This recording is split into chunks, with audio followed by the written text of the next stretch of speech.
اندر میں ایک طاقت پیدا ہوتی ہے، وہ طاقت آپ کی روح کو پرواز دیتی ہے اور اگلوں کے لیے تسخیر کا کام دیتی ہے۔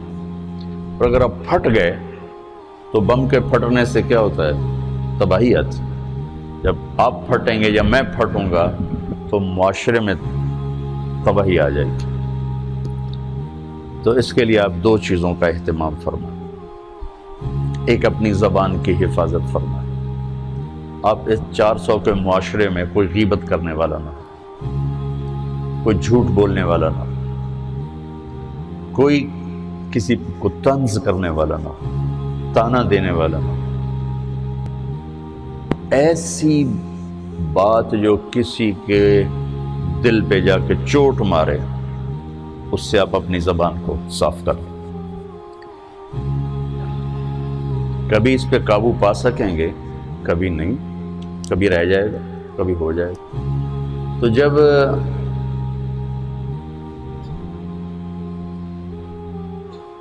ہاتھ سے نکل جائے بات تو پھر اللہ نے ہمارے لیے توبہ کا دروازہ رکھا ہے۔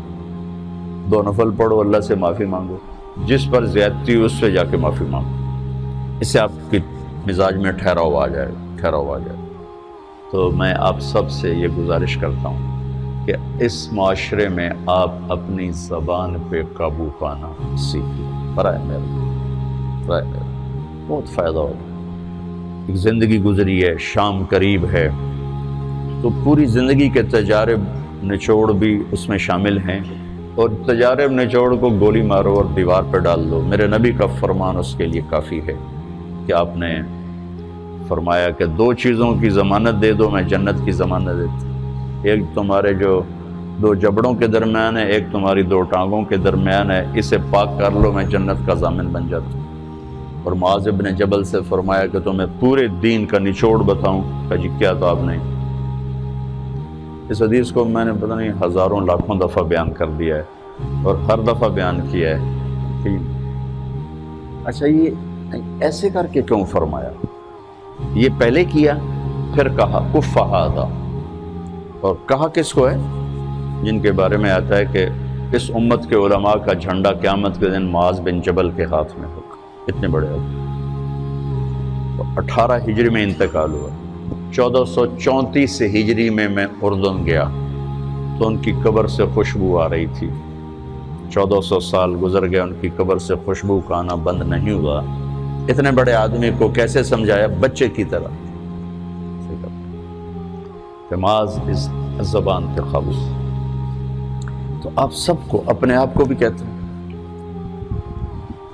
وہ عرب خطیب کہتے ہیں اوصیکم نفسی اولا وایاکم کر کے عام طور پہ خطبہ شروع کرتے ہیں۔ تو میں بھی اپنے ذات سے شروع کر کے آپ سے یہ عرض کرتا ہوں بچوں کہ اپنی زبان پہ قابو پانا سیکھو۔ یہاں اس کی مشق کر لو۔ یہ چھوٹا سا میدان ہے، چھوٹا، ایک تالاب میں ہے، آپ تالاب، یہاں سے نکل کر آپ ایک سمندر میں کودیں گے جہاں کہ رشتوں کی فہرست ہوگی، تعلقات کی فہرست ہوگی، ناگواریوں کے خوفناک خاردار کانٹے ہوں گے، کہیں کہیں پھول ملیں گے ورنہ کانٹوں سے بھرا جہان ہے۔ اگر آپ نے یہاں پریکٹس کر لی تو پھر آپ اس میدان میں جا کر انتہائی خوبصورت معاشرے کا فرد بن جائیں گے۔